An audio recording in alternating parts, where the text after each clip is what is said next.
안녕하십니까, 박사입니다. 지금 독일이 농민들과 기계공들의 대규모 파업으로 큰 혼란에 빠졌습니다. TV에 비친 광경을 보면 전국이 마비된 것 같고 나라가 당장 망할 것 같습니다. 그러나 이를 지켜보는 러시아의 지식인은 상당히 이성적이고 냉정합니다. 독일 파업을 보는 시각은 러시아의 관점이 가장 객관적입니다. 그들은 러시아를 극도로 적대시해온 독일이 지금 당장 망한다고 호들갑을 떨지는 않습니다. 난리 났다고 떠드는 것은 집단 서방입니다. 러시아는 예상외로 차분합니다. 러시아 국립인문대학 부교수, 정치학자인 바짐 뚜르하초프는 독일 파업이 러시아에 득이 되려면 파업이 좀 더 장기적으로 지속돼야 한다고 평가했습니다.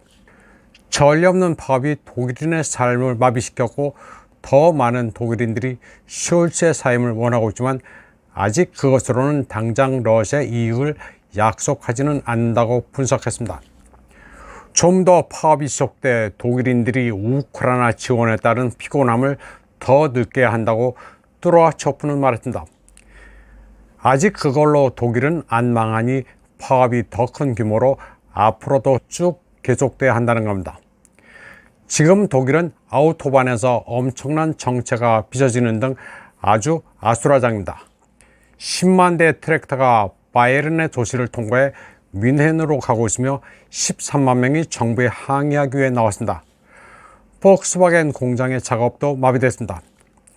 독일 정부는 예산이 펑크났다면서 이를 만회하기 위해 농민들에게 주던 보조금을 삭감하려 하고 있습니다. 인플레이션에다 세금도 상승하고 있습니다. 높은 에너지 비용과 유틸리티 비용으로 전국 5만 개 이상의 사업장이 문을 닫았습니다.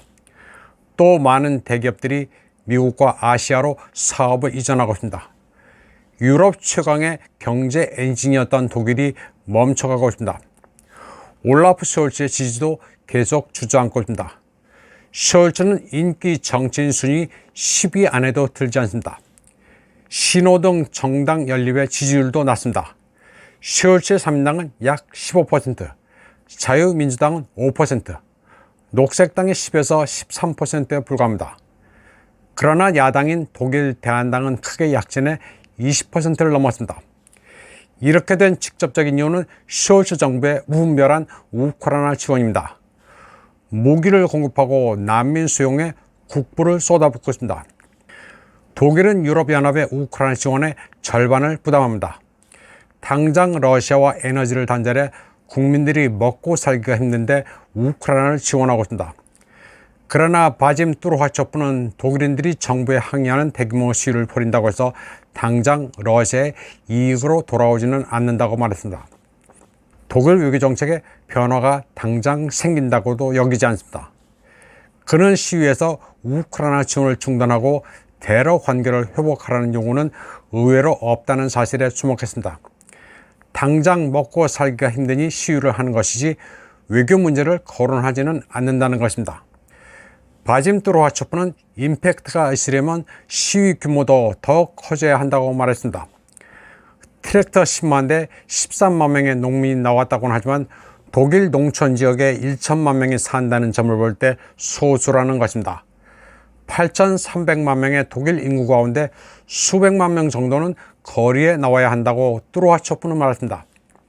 지금 규모라면 숄츠 정부가 시위에 대해 지역적이며 부분적이라고 주장할 수도 있습니다. 또 숄츠가 사임한다고 해서 특별히 나아질 것도 없다고 말했습니다. 숄츠를 대체할 1순위 정치는 현재 국방장관인 보리스 피스토리우스인데 그 역시 러소포비아에 찌든 인물입니다.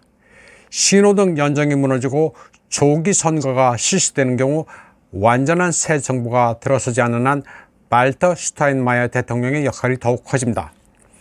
슈타인마이어는 가장 매파적인 반러 인사는 아니지만 그렇다고 러시아에 우호적이지도 않습니다.